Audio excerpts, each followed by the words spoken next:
Pengatup kamera terus berkelip tanpa henti. Bunyi tumit kasut di atas karpet merah masih bergema. Dan ketika Michelle Yeoh melangkah perlahan sambil tersenyum ke arah wartawan, menurut banyak sumber, ada 1 detik yang hampir tidak disedari sesiapapun. Senyum itu tidak benar-benar sampai ke matanya. Seseorang di belakang pagar peminat dikatakan menjerit. Hollywood akhirnya nampak awak. Dan Michelle dipercayai terdiam beberapa saat sebelum kembali melambai seperti biasa. Ramai orang melihat malam kemenangan Oscar itu sebagai kemuncak kehidupan seorang wanita Asia yang menakluk dunia.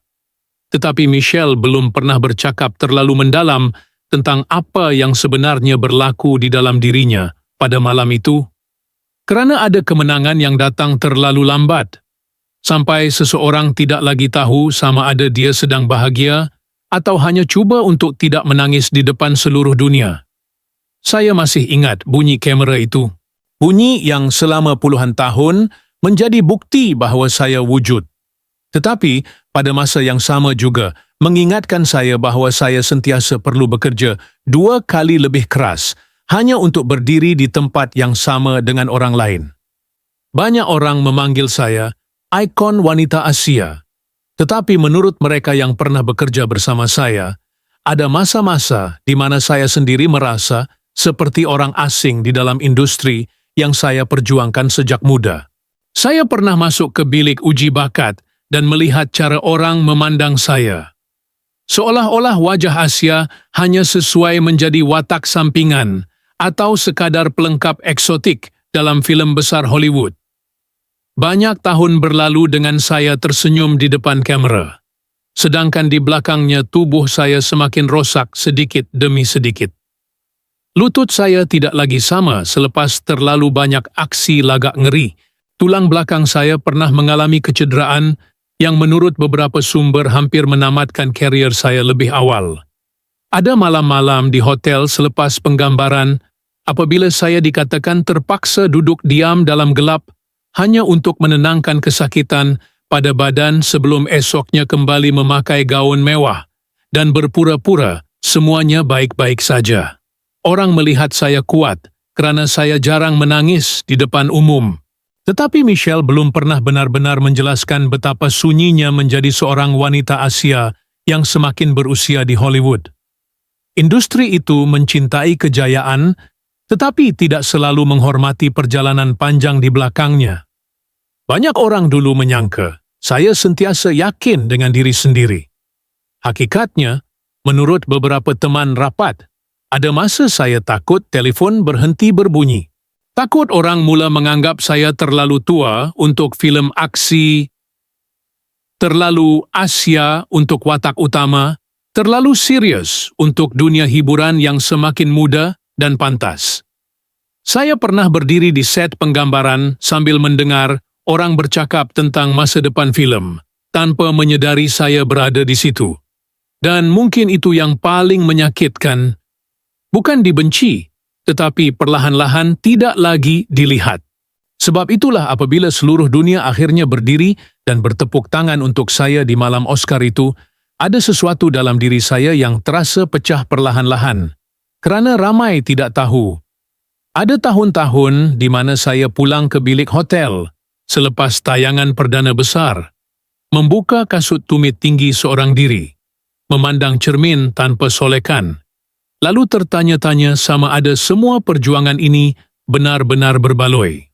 Dan kini pada usia 63 tahun, ketika dunia akhirnya memberi penghormatan yang selama ini tertangguh, Michelle Yeoh dikatakan mula berdepan semula dengan perkara-perkara yang selama puluhan tahun cuba disimpan jauh di belakang senyuman, cahaya flash kamera, dan bunyi tepukan yang tidak pernah benar-benar mampu menutup kesunyian di dalam dirinya.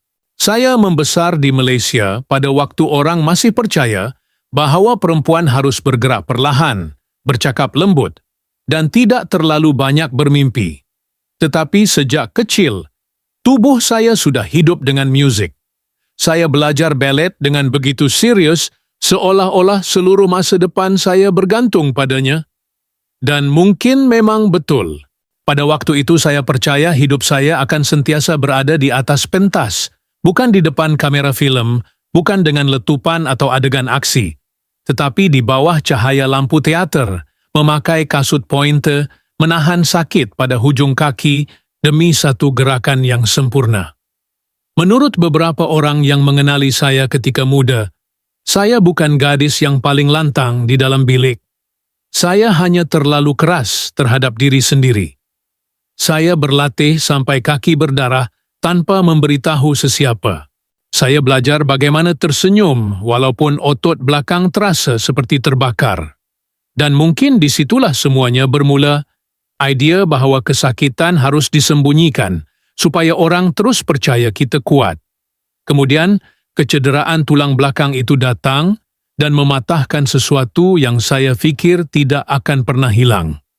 Michelle belum pernah bercakap panjang tentang tempoh itu, tetapi menurut banyak sumber, kecederaan tersebut membuat impian balet saya runtuh perlahan-lahan. Saya masih ingat rasa sunyi apabila doktor mula bercakap tentang batas tubuh manusia. Seolah-olah badan saya tiba-tiba menjadi penjara kepada impian sendiri. Orang selalu fikir, perubahan hidup berlaku dengan bunyi yang besar. Hakikatnya kadang-kadang ia cuma berlaku dalam bilik putih yang sunyi, dengan seseorang memakai kot doktor dan berkata, "Awak mungkin tak boleh kembali seperti dulu." Selepas itu hidup membawa saya ke Hong Kong. Dunia filem aksi pada waktu itu keras, bising, dan dipenuhi lelaki yang bergerak seperti mereka tidak pernah takut cedera. Dan saya, seorang perempuan Asia dari Malaysia, masuk ke dunia itu dengan senyuman yang ramai orang sangka penuh keyakinan. Menurut mereka yang pernah bekerja bersama saya pada tahun-tahun awal itu, saya jarang mengadu, walaupun melakukan sendiri kebanyakan aksi berbahaya. Saya belajar jatuh dari bangunan setinggi beberapa meter. Saya belajar bagaimana badan harus berpusing ketika menghentam lantai supaya tulang tidak patah. Saya belajar menyembunyikan rasa sakit sebelum kamera kembali merakam. Tetapi ada perkara kecil yang kamera tidak pernah tunjuk. Tangan saya kadang-kadang menggigil ketika membuka balutan pada pergelangan selepas penggambaran panjang. Lutut saya pernah terasa begitu sakit, sampai saya terpaksa berdiri perlahan-lahan sebelum berjalan keluar dari trailer supaya kru tidak nampak. Ada malam-malam di hotel apabila bunyi paling kuat di dalam bilik hanyalah botol ubat penahan sakit yang berlaga sesama sendiri di dalam beg tangan saya. Dan keesokan paginya, saya tetap datang ke set sambil ketawa seperti tiada apa berlaku. Kerana pada waktu itu saya mula faham sesuatu yang tidak pernah disebut secara terang-terangan di industri tersebut. Seorang wanita dalam filem aksi bukan sahaja perlu bagus, dia perlu kelihatan lebih tahan daripada lelaki supaya diberi peluang untuk terus berada di situ. Banyak orang memanggil saya wanita yang tidak tahu takut. Tetapi menurut beberapa sumber rapat, apa yang mereka lihat sebagai keberanian, kadang-kadang hanyalah ketakutan untuk dianggap lemah. Saya takut jika saya mengaku sakit, mereka akan menggantikan saya. Takut jika saya lambat bangun selepas adegan jatuh. Seseorang akan berbisik bahawa perempuan Asia tidak cukup kuat untuk memimpin filem besar. Jadi saya terus bergerak, terus melompat, terus tersenyum di depan kamera. Sedangkan jauh di dalam badan saya, retakan-retakan kecil mula muncul satu demi satu, tanpa bunyi, tanpa drama, hampir seperti rahsia yang belum bersedia untuk dilihat sesiapa. Apabila filem-filem Hong Kong dimula dikenali di seluruh dunia, ramai orang menyangka hidup saya akhirnya akan menjadi lebih mudah. Saya juga pernah percaya begitu. Saya fikir, selepas bertahun-tahun tubuh saya jatuh bangun di set penggambaran, selepas nama saya mula disebut di festival antarabangsa, selepas penonton mula mengenali wajah saya di poster-poster besar, Hollywood akhirnya akan membuka pintu dengan sebenar-benarnya. Tetapi menurut banyak sumber, apa yang saya temui di sana bukanlah sambutan hangat seperti yang dibayangkan ramai orang. Ia lebih seperti berdiri di depan pintu yang sudah terbuka sedikit, tetapi tidak pernah benar-benar membenarkan saya masuk sepenuhnya. Michelle pernah menyentuh perkara ini dalam beberapa wawancara. Bagaimana industri itu sering tidak dapat membezakan orang Asia selain daripada stereotip yang sama berulang kali. Dan saya masih ingat perasaan duduk di bilik uji bakat sambil memegang skrip yang terasa seperti salinan daripada watak-watak sebelumnya. Wanita Asia misteri, wanita Asia pendiam, wanita Asia yang tahu berlawan tetapi tidak benar-benar mempunyai kisah sendiri. Kadang-kadang saya masuk ke dalam bilik dan orang mula bercakap dengan saya terlalu perlahan. Seperti mereka menganggap saya tidak memahami bahasa Inggeris dengan baik, walaupun saya sudah bertahun-tahun bekerja di peringkat antarabangsa. Mereka tersenyum sopan, tetapi menurut beberapa orang yang pernah berada di situ, ada jarak yang tidak pernah hilang sepenuhnya. Saya dijemput ke Hollywood, tetapi tidak benar-benar diraikan di dalamnya. Ada pertemuan-pertemuan besar yang berakhir terlalu cepat. Ada produser yang memuji saya sebelum akhirnya berkata mereka masih mencari wajah yang lebih sesuai untuk pasaran. Dan kadang-kadang saya sendiri tidak pasti maksud sebenar ayat itu, kerana semakin lama saya berada di sana, semakin saya sedar bahawa bakat sahaja tidak selalu cukup. Ada wajah-wajah yang dibenarkan gagal berkali-kali lalu diberi peluang lagi. Tetapi wanita Asia, terutama wanita Asia yang semakin berusia, menurut ramai pemerhati industri, sering tidak diberi ruang untuk gagal, walaupun sekali. Saya mula hidup dengan tekanan yang aneh. Saya perlu sentiasa sempurna. Jika filem berjaya, orang kata itu kerana aksi. Jika filem tidak berjaya, wajah saya sering menjadi antara perkara pertama yang dipersoalkan. Dan perlahan-lahan, perkara itu masuk ke dalam kepala saya tanpa sedar. Saya mula melihat diri sendiri seperti cara industri melihat saya, bukan sebagai pelakon penuh emosi dan pengalaman, tetapi sekadar wajah Asia yang berguna apabila mereka memerlukan sesuatu yang kelihatan eksotik atau berbeza. Ada malam-malam selepas sesi bacaan skrip, apabila saya pulang ke rumah dan duduk diam terlalu lama tanpa membuka lampu. Bukan kerana marah, tetapi kerana penat, cuba membuktikan bahawa saya lebih daripada apa yang mereka fikirkan. Michelle belum pernah bercakap terlalu mendalam tentang kesunyian mental pada tempoh itu. Tetapi menurut beberapa sumber rapat, ada masa beliau mula tertanya-tanya sama ada dirinya benar-benar diterima atau hanya ditoleransi kerana industri sedang memerlukan simbol kepelbagaian sementara waktu. Dan mungkin bahagian paling menyakitkan bukanlah penghinaan yang jelas, tetapi cara semuanya berlaku secara halus. Skrip yang hampir sama setiap tahun. Watak yang bercakap sedikit, tetapi perlu kelihatan misteri. Orang yang memuji keberanian saya melakukan aksi, tetapi jarang bertanya sama ada saya boleh membawa drama yang lebih berat. Saya berdiri di depan kamera selama bertahun-tahun sambil cuba tersenyum. Tetapi jauh di dalam diri, Michelle dikatakan pernah bertanya kepada dirinya sendiri satu soalan yang tidak pernah benar-benar hilang. Adakah seluruh hidupnya nanti hanya akan diingati sebagai wanita Asia yang pandai berlawan, dan bukan sebagai seorang manusia yang juga pernah letih, pernah takut, dan pernah berharap untuk dilihat lebih daripada sekadar stereotip yang cantik di layar besar Hollywood. Malam itu seluruh dunia berdiri dan bertepuk tangan untuk Everything Everywhere All at Once. Nama Michelle Yeoh disebut dengan suara yang bergema di seluruh Dewan Oscar. Dan menurut ramai orang yang menonton saat itu, senyuman saya kelihatan seperti seseorang yang akhirnya sampai ke destinasi selepas perjalanan yang terlalu panjang. Saya memegang trofi itu dengan tangan yang pernah lebam kerana aksi lagak ngeri.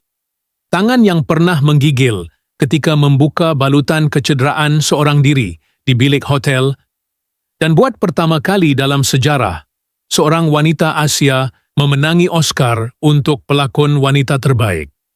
Dunia menyebutnya bersejarah. Mereka berkata pintu akhirnya terbuka.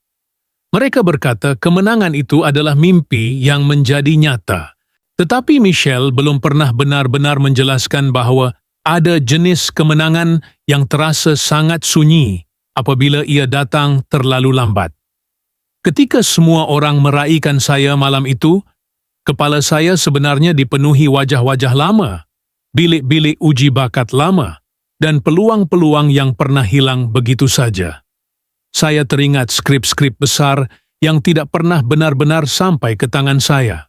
Saya teringat bagaimana selama bertahun-tahun saya perlu membuktikan bahwa wanita Asia juga boleh membawa filem besar tanpa menjadi stereotype. Dan yang paling sukar, saya teringat usia muda saya yang sudah pergi sebelum dunia, akhirnya memutuskan bahwa saya layak dilihat. Menurut beberapa sumber rapat, selepas acara besar itu berakhir dan kamera mula berpindah kepada pemenang lain, saya tidak terus bercakap banyak. Ada detik ketika saya duduk di dalam kereta selepas majlis selesai, perlahan-lahan membuka anting-anting yang berat itu sambil mendengar bunyi sorakan dan muzik masih datang dari luar bangunan. Konfeti masih berterbangan di jalan. Orang masih menjerit nama saya. Tetapi di dalam kereta itu, suasananya terlalu sunyi. Saya melihat pantulan wajah sendiri di tingkap dan tiba-tiba sedar bahawa perempuan muda yang dulu menunggu pengiktirafan itu sebenarnya sudah lama hilang. Hollywood akhirnya memberikan penghormatan yang selama ini saya tunggu, tetapi lutut saya sudah tidak sekuat dulu. Tubuh saya sudah menyimpan terlalu banyak kecederaan. Dan tenaga yang dahulu saya gunakan untuk mengejar peluang, kini digunakan untuk bertahan daripada keletihan yang tidak ramai nampak. Banyak orang menyangka kemenangan Oscar itu menyembuhkan segala-galanya. Hakikatnya, menurut mereka yang pernah bekerja dekat dengan saya, ada luka yang tidak hilang hanya kerana dunia akhirnya bertepuk tangan. Kerana tepukan tidak boleh mengembalikan tahun-tahun yang telah habis digunakan untuk menunggu diterima. Tepukan tidak boleh memadam semua malam ketika saya tertanya-tanya, sama ada industri ini akan pernah melihat saya lebih daripada sekadar wanita Asia dalam filem aksi. Dan mungkin itulah sebabnya ucapan saya malam itu kedengaran begitu emosional. Sidi bukan teraturnya terberumada, tetapi kerana sebahagian diri saya sudah terlalu lama bertahan untuk saat tersebut. Ada sesuatu yang sukar dijelaskan apabila seseorang akhirnya mendapat apa yang dia perjuangkan sepanjang hidup, lalu sedar bahawa perjuangan itu telah mengambil terlalu banyak daripadanya. Saya masih ingat selepas pulang malam itu, solekan mula dibersihkan perlahan-lahan di depan cermin, bunyi telefon tidak berhenti dengan ucapan tahniah dari seluruh dunia. Tetapi saya hanya duduk diam beberapa minit sambil memegang trofi itu tanpa berkata apa-apa. Kerana ada saat-saat tertentu dalam hidup apabila manusia berjaya menakluk seluruh dunia, tetapi tidak lagi tahu bagaimana mahu menjelaskan kepada sesiapa betapa penatnya mereka untuk sampai ke situ. Ramai orang menyangka biografi seseorang pelakon penuh dengan skandal besar, rahsia gelap, atau cerita sensasi yang menunggu untuk didedahkan. Tetapi semakin saya meningkat usia, semakin saya sedar bahawa tragedi sebenar kadang-kadang jauh lebih senyap daripada itu. Ia tidak muncul di muka depan akhbar. Ia tidak menjadi tajuk sensasi di internet. Ia berlaku perlahan-lahan di dalam tubuh sendiri. Ketika seseorang mula menyedari bahawa badannya tidak lagi bergerak seperti dulu. Walaupun dunia masih mengharapkan dia kelihatan kuat setiap kali kamera mula merakam. Pada usia 63 tahun, menurut banyak sumber, perkara yang paling sukar untuk saya lawan bukan lagi industri Hollywood, tetapi masa. Tubuh saya menyimpan terlalu banyak tahun aksi, terlalu banyak hentakan, terlalu banyak jatuh yang dulu saya anggap biasa. Ada kecederaan lama yang tidak pernah benar-benar sembuh, cuma belajar hidup bersama saya. Dan yang orang nampak di layar hanyalah legenda. Mereka tidak nampak bagaimana selepas beberapa adegan panjang, saya kadang-kadang membuka kasut dengan sangat perlahan seolah-olah kaki saya sedang memprotes setiap langkah yang dibuat sepanjang hari itu. Mereka tidak nampak bagaimana saya pernah terpaksa memegang sisi kerusi beberapa saat sebelum berdiri, hanya untuk memastikan lutut saya cukup stabil berjalan keluar dari trailer tanpa sesiapa menyadari kesakitan tersebut. Michelle belum pernah bercakap terlalu terperinci tentang perkara ini, tetapi mereka yang pernah bekerja dekat dengannya menceritakan bahwa ada hari-hari di mana tubuhnya kelihatan terlalu penat selepas penggambaran, walaupun wajah di depan kamera tetap tenang dan profesional. Saya belajar satu perkara sejak muda. Industri ini sangat menghormati kekuatan, tetapi tidak tahu bagaimana mahu melihat keletihan. Jadi saya terus tersenyum, terus bekerja, terus muncul dengan pakaian indah di acara besar, seolah-olah badan saya tidak sedang membawa puluhan tahun kecederaan yang terkumpul, sedikit demi sedikit. Ada pagi-pagi tertentu apabila bahagian paling penting dalam jadwal saya bukan lagi latihan aksi, tetapi sesi fisioterapi. Menurut beberapa sumber, rawatan pemulihan kini menjadi sebahagian rutin hidup yang hampir tidak pernah dilihat orang luar. Regangan perlahan, back ice, otot belakang yang perlu dirawat sebelum penggambaran bermula semula. Dan perkara yang paling aneh tentang semua itu ialah dunia masih melihat saya seperti wanita yang tidak pernah lemah. Kadang-kadang selepas kru filem pulang dan bilik solek mula kosong, saya duduk diam di depan cermin lebih lama daripada biasa. Lampu putih di sekeliling cermin masih menyala terang, tetapi suasana sudah senyap. Saya melihat wajah sendiri perlahan-lahan kehilangan sisa solekan watak hari itu, dan untuk beberapa detik saya tidak nampak pemenang Oscar atau ikon Asia. Saya cuma nampak seorang wanita yang sedang cuba memahami bagaimana terus kuat apabila tubuhnya mula meminta untuk berehat. Dan mungkin itulah ketakutan yang Michelle jarang ungkapkan secara terbuka. Bukan takut menjadi tua, tetapi takut dunia berhenti melihat nilai dirinya apabila dia tidak lagi mampu bergerak seperti dahulu. Hollywood sangat mencintai simbol kekuatan. Tetapi menurut ramai pemerhati industri, ia juga sangat cepat mencari wajah baru apabila seseorang mula kelihatan letih. Saya pernah tertanya-tanya dalam diam, jika suatu hari nanti saya tidak lagi mampu melakukan apa yang selama ini membuat orang kagum, adakah mereka masih akan mendengar saya bercakap? Atau saya hanya akan menjadi satu lagi legenda lama yang dipuji di atas pentas, tetapi perlahan-lahan dilupakan di belakang tabir. Dan mungkin itulah bahagian paling sunyi tentang usia 63. Apabila seseorang masih berdiri di bawah cahaya paling terang dalam hidupnya, tetapi pada masa yang sama, diam-diam mendengar tubuh sendiri, semakin perlahan dari hari ke hari, semakin lama saya hidup di bawah cahaya kamera, semakin saya faham bahawa ketakutan terbesar seorang pelakon bukan semata-mata menjadi tua. Usia sebenarnya datang perlahan-lahan. Kita sempat belajar menerimanya sedikit demi sedikit. Garis halus pada wajah, lutut yang mula sakit ketika cuaca berubah, tenaga yang tidak lagi sama selepas penggambaran panjang.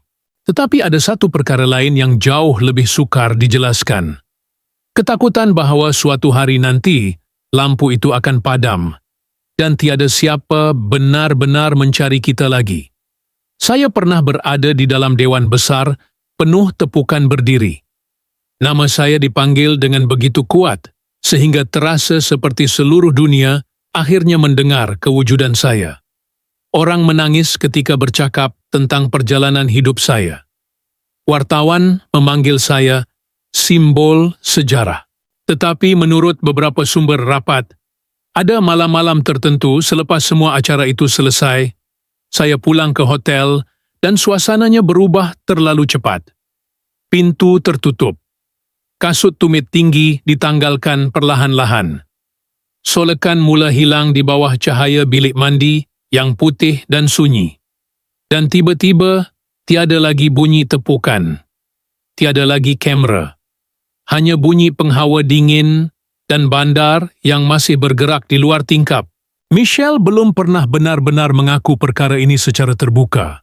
Tetapi, ramai orang yang lama berada dalam dunia hiburan tahu. Industri ini kadang-kadang sangat pandai mencintai simbol. Tetapi, tidak selalu tahu bagaimana mencintai manusia sebenar di belakang simbol itu. Hollywood suka cerita kejayaan. Ia suka ikon. Ia suka momen bersejarah yang boleh dijadikan tajuk utama.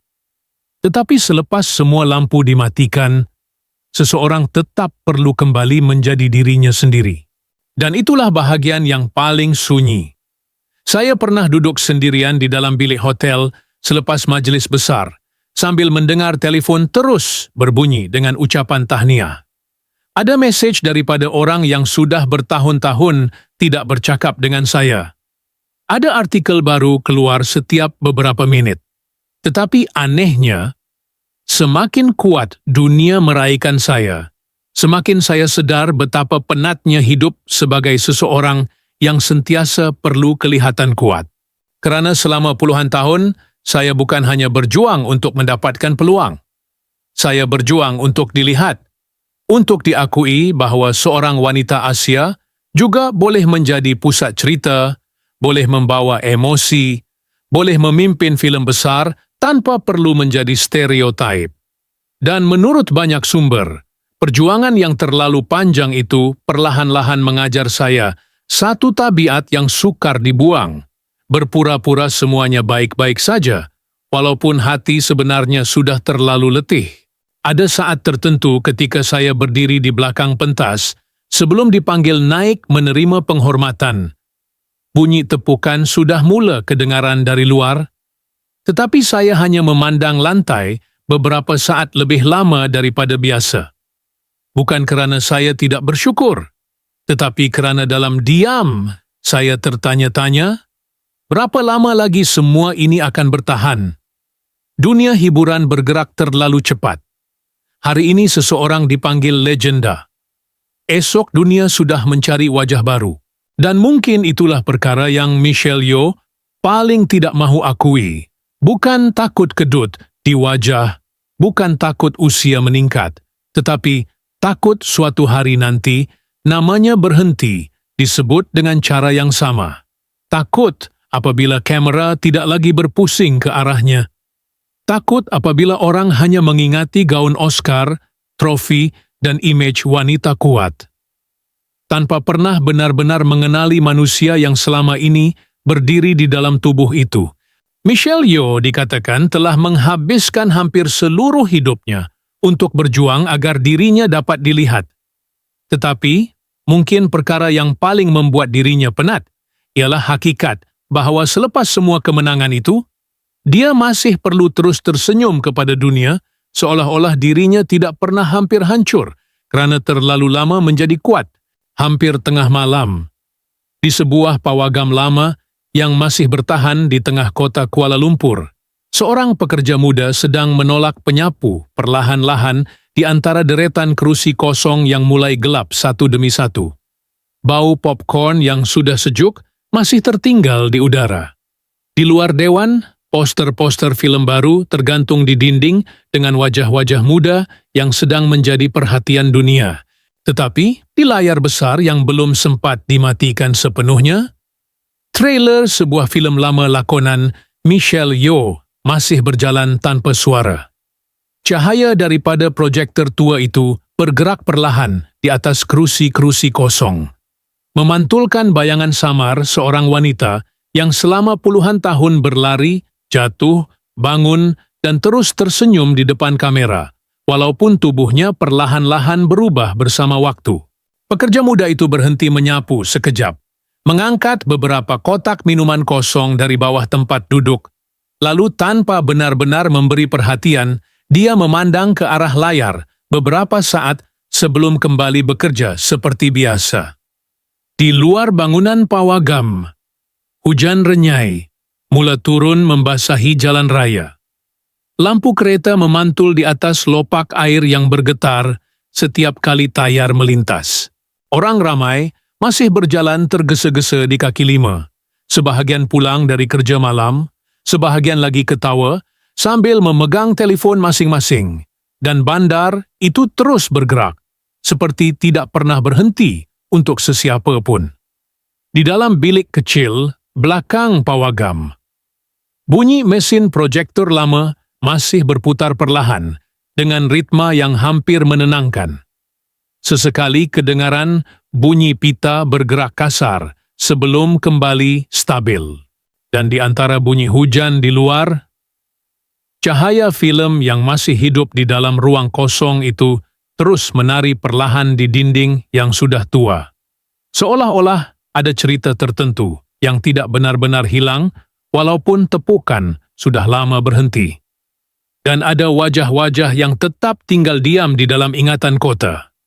Bukan kerana dunia sentiasa bercakap tentang mereka, tetapi kerana di suatu tempat yang tidak terlalu besar. Pada malam yang biasa seperti ini, seseorang masih sempat mendongak beberapa saat. Ke arah layar sebelum lampu pawagam akhirnya dipadamkan satu demi satu. Sementara di luar sana, deretan lampu bandar terus menyala memanjang di sepanjang jalan yang basah. Dan malam terus bergerak perlahan tanpa pernah benar-benar memberitahu di mana sebuah cerita sebenarnya berakhir.